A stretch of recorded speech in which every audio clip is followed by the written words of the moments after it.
this car has got, just off the top of my head, a head-up display, which I refer to as heads-up display because I'm it.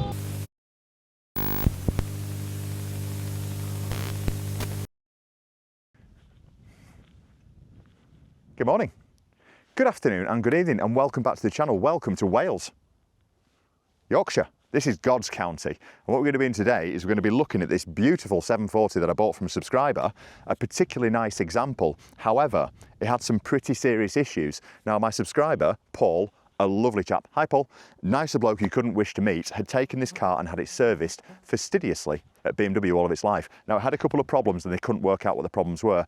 Even the main dealer couldn't fix it. Now, Paul has had it fixed and I have bought it, but it poses the question, are these now really good value for money, or is it essentially a ticking time bomb? Am I being stupid again by buying a high mileage German luxury machine? Or am I being cunning? Or am I being a little bit of a sheep and do what everybody else does, which is try and get as much value as they possibly can for the money? And am I somewhat a lamb to the slaughter? I know they're a bit woolen, but hopefully you'll flock and subscribe after this wonderful video. I'm going to stop now. Let's get out in the car, touch it, drive it, feel it, and I'm going to talk you through why I think it's bang for buck, what went wrong at BMW, and whether or not I'm going to keep it. Are we ready? So, if I am looking incredibly comfortable and relaxed at the moment, then that is for very good reason. I am currently having my buttocks massaged, which is always a good feeling on a Tuesday morning. However, this car drives so well. I'm really torn as to whether or not it's something that I would keep. I've always been a bit mindful of mileage on cars, especially when I'm retailing them, and it kind of makes me think business-wise whether or not it's a good move or a bad move. However, this car has got a ton of history. I'm going to talk you through it in a moment as well, and talk you through obviously what this problem was with the car. But I'm just trying to work out whether or not these are still value for money, and I will explain how much I paid for it as well at the end of this video. However, the amount of spec that you get for your money is insane. The car has got a head-up display, which is lovely because it shows you everything that you want to see. It's got massage seats, which I've already mentioned before, soft closed doors, gesture control, Harman Kardon sound system. It's got uprated leather, I don't know what it's called, but some really fancy wood inserts on the doors as well. It's got lots and lots of different things in here that you'll never use. It's got a blind at the rear, which you can do up and down if you don't want to be seen.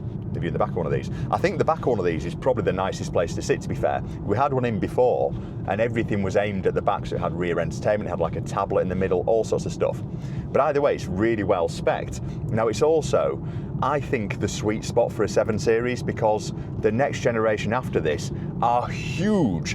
And there's no two ways about it, this is a bit of a barge itself, but it's not unmanageable on the roads, whereas the new ones are big cars. Everything's getting bigger. This is kind of the size of a new 5 Series. And I know all this because I had a BMW expert in my showroom yesterday telling me all about it.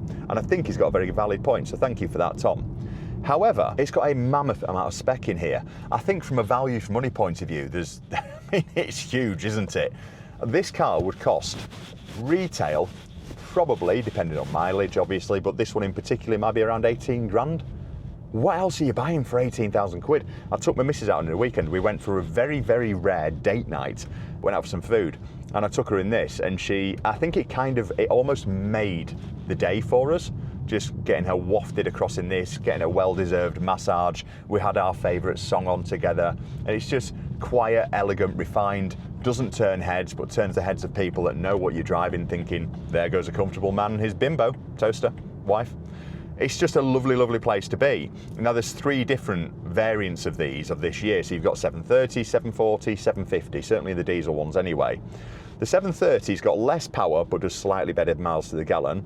The 750 has got more power and does worse miles to the gallon, but the 750 for me is probably the one to have because it's an incredible machine, but it is a quad turbo setup, and I have been here with problems on BMWs with turbos. The last one was on an M50D. One turbo went and it fired oil into the next one, and down the DPF, and it was a very expensive problem to put right.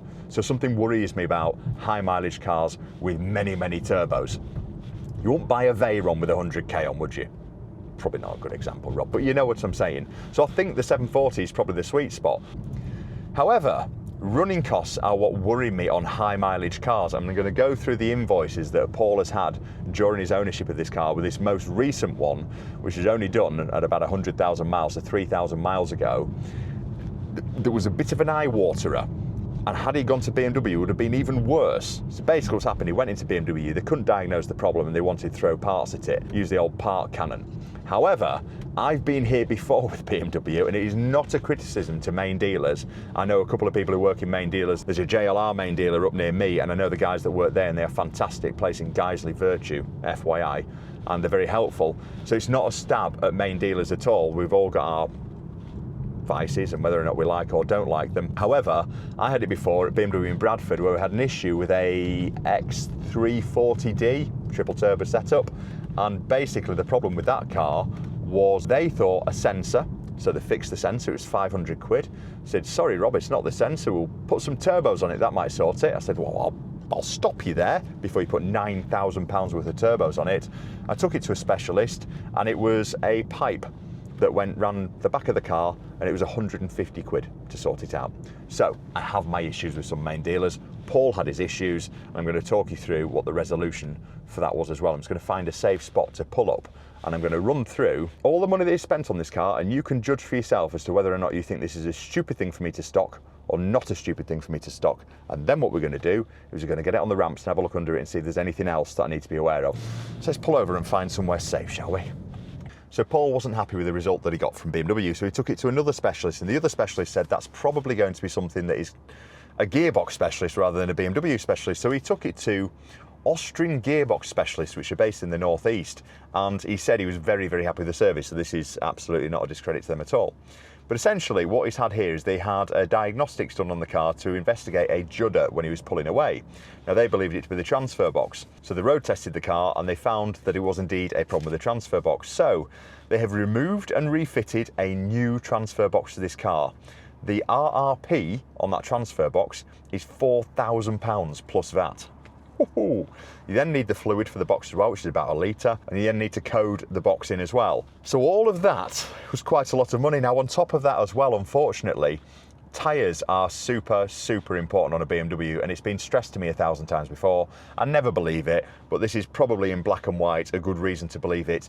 They refused to warranty the new transfer box unless Paul refitted some new tyres to the car as well. So he just had a new tyre on the front right of the car, so he had 3 new tyres on it as well, so 3 Goodyears.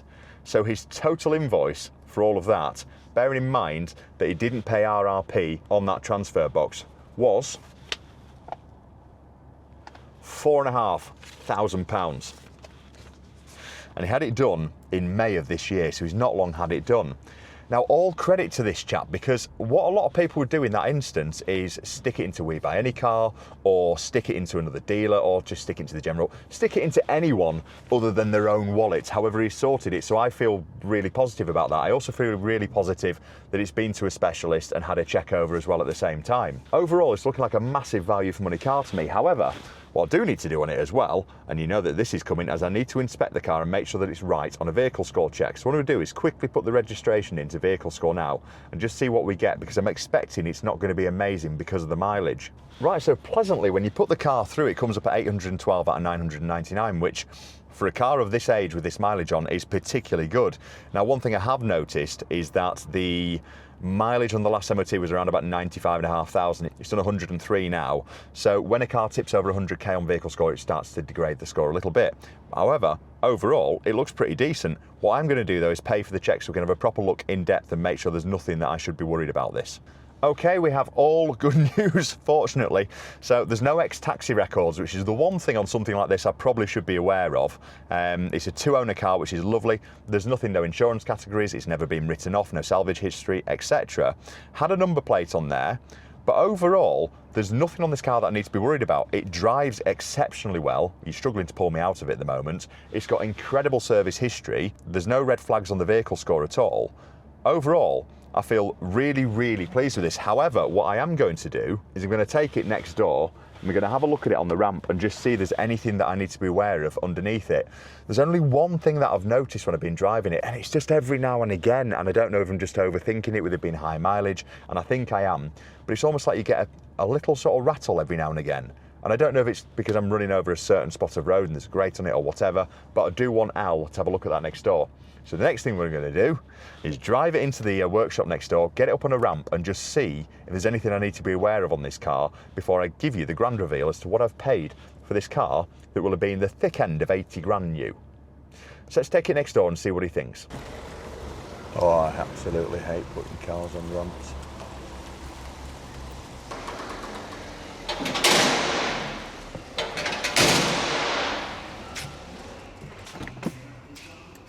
Thank you, Dylan. Thank you for guiding me in. Very welcome. Where's Al? Question. Is he in the mood? Yeah, just got to rip this BMW up pieces. I'm interested to know what it looks like underneath it. Well, it looks alright from here. Yeah, exactly. Sold. I'll bring it over. I don't want this. How many miles do you think it's done? 150. He's insulted, man. And bad breath. So here we are at the home of very, very expensive tyres and servicing. However, the home of the banter. So Al's going to be going over this car and hopefully telling me that everything's absolutely fine, but it has done high mileage, so I kind of want to know for sure. Now, normally when we send a car through a check, we'll find this out on an MOT, but it's not due a test yet. We're a little bit rushed. We want to get this video dropped tonight because today is Tuesday, so going to get under it. And there's also that little rattling noise that I could hear. I want to make sure it's nothing too ominous. So let's get it in the air. I need to look at ABS fault on that one there. Do you know what the mileage is on this car? Probably been a BMW load. Yes. Okay, that's going to ruin the surprise then, isn't it? Where have you been last week? Portugal. Portugal, right, okay. Should we get it in the air? So I want golfing though, because I'm not an athlete anymore. You're not? It doesn't show. It drives all right. All right. I didn't hear a good. It drives good, drives lovely. And all right, don't fill you full of enthusiasm. Okay, it drives very, very nice. However, it's done a load of miles. I'm just worried about what it might look like underneath it. And there's a little rattle. Just a little, like the sound of a, what are them, behind the brakes?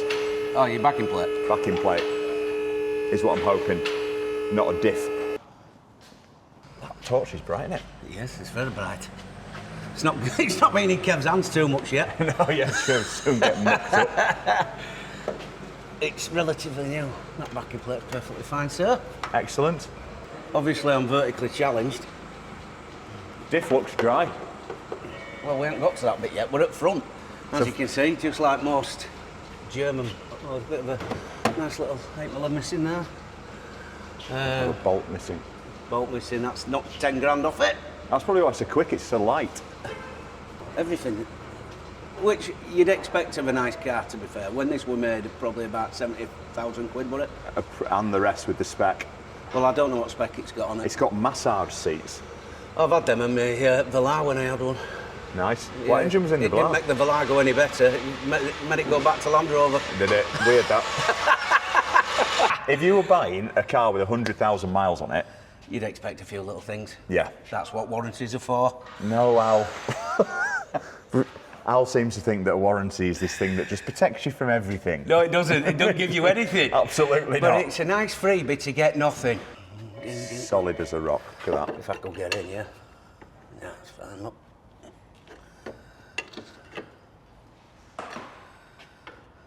It's wet in here. What's going on? It's solid, isn't it? It's very clean, to be fair. You've got your aging stuff. 100,000's not for one of these, to be fair. If it's looked after and serviced, it'd do 200, 300,000 miles with these. Yeah. It's done BMW all its life as well. You know, all that of its means life. other than a big bill. You heard it here first. You've got your bushes are starting to perish, look. Okay. Well, starting. That Starting. means nothing. Oh, look at that clapping motor that's pulled in. It is a Fiat. Yes. Basically a Ferrari Yeah. with a flatbed on it. I'm surprised by this. I was expecting problems. What do No. you think that noise is then? Ah. Off! He's turned into a mechanic. That. Other than that, without dropping said panel down, having another look underneath, and seeing if there's any major oil leaks. Which there won't be. You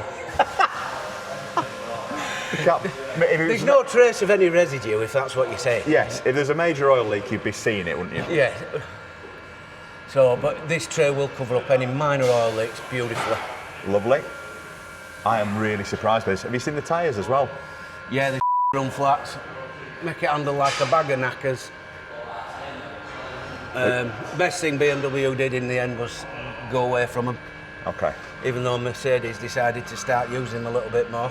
I think the word you're looking for is branded. So, They're branded. but yeah, it's certainly a better drive without run flats on. Yeah, I know, I agree. But it just, like... As the last Mini you sold, the customer, whoa. customer pointed out that it runs better without run flats on, Yes. which I did tell you Al likes to be right. all the time. And you've just got to pander to that. And then pay him. Well, very slowly, might I add. That's the reason my wife, she's not in today, so she won't give him an hard time. Excellent. But yeah, without taking any more trays off and whatever, it's It's good, isn't it? a clean example. My missus likes this car. It's got gesture control. It might stop you going down the road the wrong way on a one-way street. That was once. It's got a lot of sensors on it, more than the A3. So it might say, well, what do you think you're doing, Bubba? It was one time. And she got done for it by the police. Yeah. So my missus decided to ignore. This is content, some this. street signs. This is content. It's- Just get it out there. Yeah. Bubba's had a It's a bit baby, but embarrassing. she's a bad driver. She's a bad driver, and that's before the baby brain. So she's not allowed to drive at all now. Although it wasn't a nice shortcut to where he lived. It was, to be fair. And she's used it many a time, just some with her dash cam decided, I'll ditch her in. And if it wasn't for the problem is she could have got away with it because it's not very well signposted. But the video that he sent to the police that we got to watch showed her going. Looking round. Subtle, dear. Guilty as charged. We'll take the fine, 50 quid. Oh, she's adorable. Is there anything else I need to look out for on these, Al? No, just obviously if you fit 4 tyres, don't ABS and everything else up so it goes into limp mode. Yes. That is a major thing, but we haven't fit any tyres on that to it up. No. But you have been under it now, haven't you? If it's making a rattling noise now, Al, I'll know where it's come from. I am astounded with how nice that looks underneath. Really pleased. I think we go back to the unit and do a bit of a wrap up. So there we have it. I'm quite impressed actually. I didn't expect it to look that good underneath it. I mean, I did note that the diff was dry, which is very important. And apologies for Al, but I know how he comes across as a complete Neanderthal and with zero customer service and a little bit aggressive and quite offensive and certainly charges a lot of money to repair cars. But he's nice. It's just hard to see. You have to trust me on that one. That was a shot at you, Al. Anyway, I don't know what to do with the car now. I am thinking I'm probably going to retail it. It is a nice car with nice history, couple of owners. It's just, does it sit right in here with that sort of mileage on? But at the same time, I'm asking myself the question, what am I going to start retailing moving forwards? Because I said in one of my earlier videos, things are going to change around here.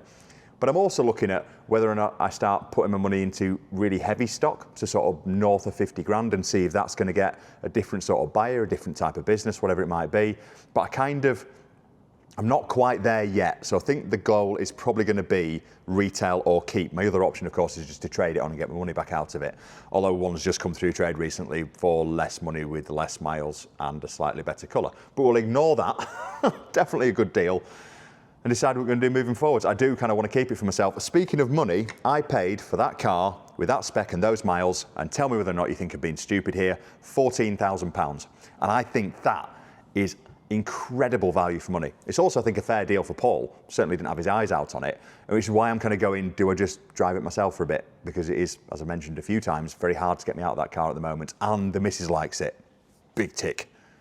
As opposed to a Bentley, which we can't afford because we're poor. So that's the big question. Do I keep it, do I trade it, or do I flip it? And it'd be great to get your feedback. Thanks again for tuning in, and I'll see you on the next one. Cheers.